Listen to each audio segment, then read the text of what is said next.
मयूरी जे चौहान, इंदिरा नगर एक primary school.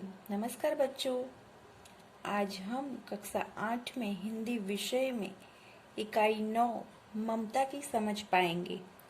इस इकाई के लेखक है जयशंकर प्रसाद। जयशंकर प्रसाद का जन्म 30 जनवरी 1889 में वाराणसी में हुआ। प्रसाद जी ने नाटक, कहानियां, निबंध और उपन्यास भी लिखे। इनकी इन रचनाओं में मुख्य रूप से भारत की ऐतिहासिक संस्कृति की झलक मिलती है। इनके प्रमुख नाटक है चंद्रगुप्त, स्कंदगुप्त, ध्रुव स्वामिनी। कामयानी इनका सुप्रसिद्ध महाकाव्य है। इनका निधन 14 जनवरी 1937 को हुआ। जयशंकर प्रसाद द्वारा रचित इस कहानी की नायिका ममता है। ममता विधवा है। रोहतास दुर्ग के मंत्री चूड़ामणि अपनी इस स्नेह पालिता एकमात्र पुत्री के दुख से अत्यंत दुखी है। वे उसका भविष्य सुरक्षित करने का प्रयास करते हैं, किंतु शेरशाह द्वारा भिजवाए स्वर्ण उपहारों को ममता लौटाए देती है।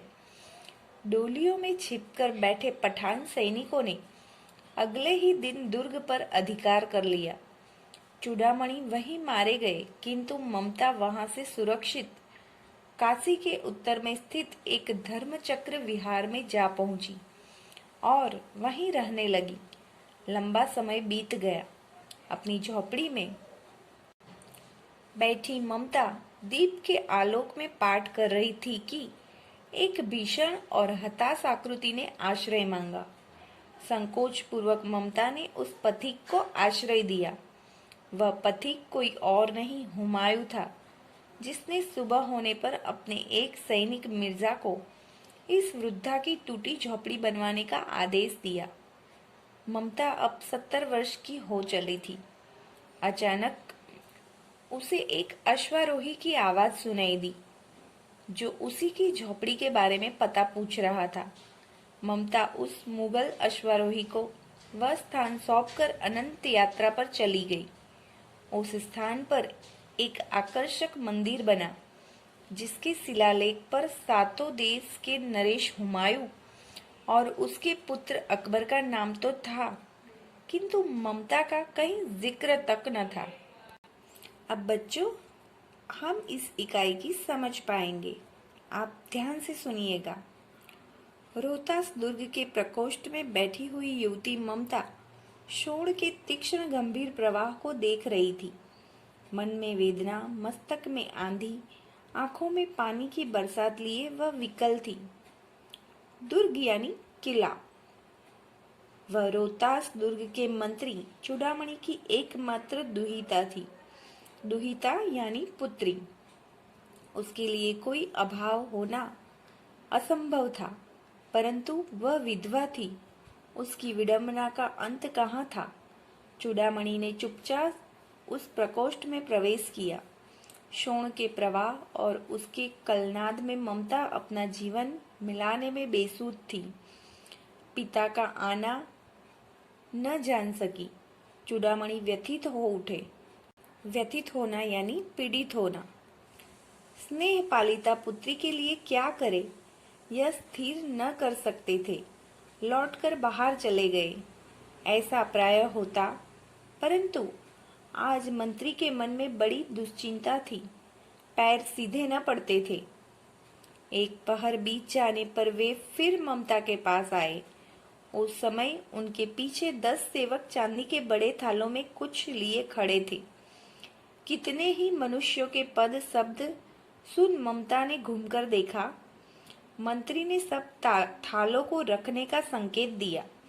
अनुचर थाल रखकर चले गए। ममता ने पूछा, यह क्या है पिताजी? तेरे लिए बेटी, उपहार है, कहकर चूड़ामणि ने आवरण उलट दिया। स्वर्ण का पीलापन उस सुनहरी संध्या में विकीर्ण होने लगा। ममता चौंक उठी। इतना स्वर्ण?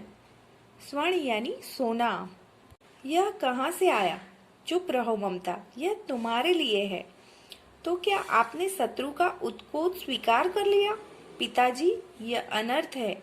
अर्थ नहीं, लौटा दीजिए पिताजी, हम लोग ब्राह्मण हैं।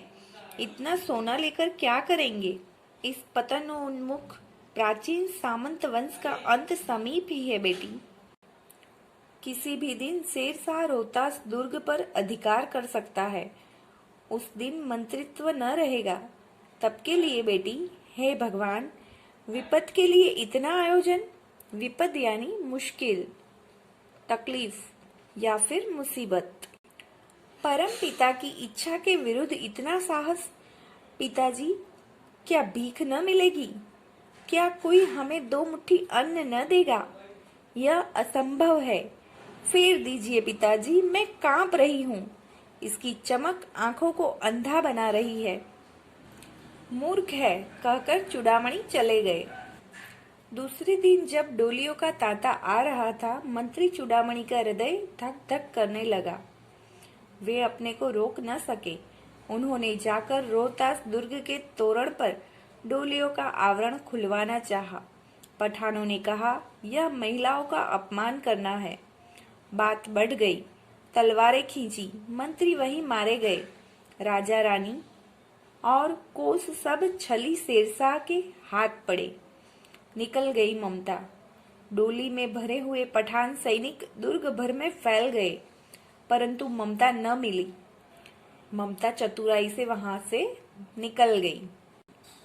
काशी के उत्तर में स्थित धर्मचक्र विहार मौर्य और गुप्त सम्राटों की कीर्ति का खंडहर था। खंडित शिखरों वाले भवन, तृण गुल्मों से ढके हुए प्राचीन और ईंटों के ढेर में बिखरी हुई भारतीय शिल्प की विभूति ग्रीष्म की चंद्रिका में स्वयं को शीतल कर रही थी। जहां गौतम का उपदेश ग्रहण करने के लिए पंचवर्गीय भिक्षु पहले मिले थे, उसी स्तूप के भग्नावशेष की मलिन छाया में एक झोपड़ी के दीपालोक में एक स्त्री पाठ कर रही थी। अनयास चिंतयो माये जनाया पर्युपासते।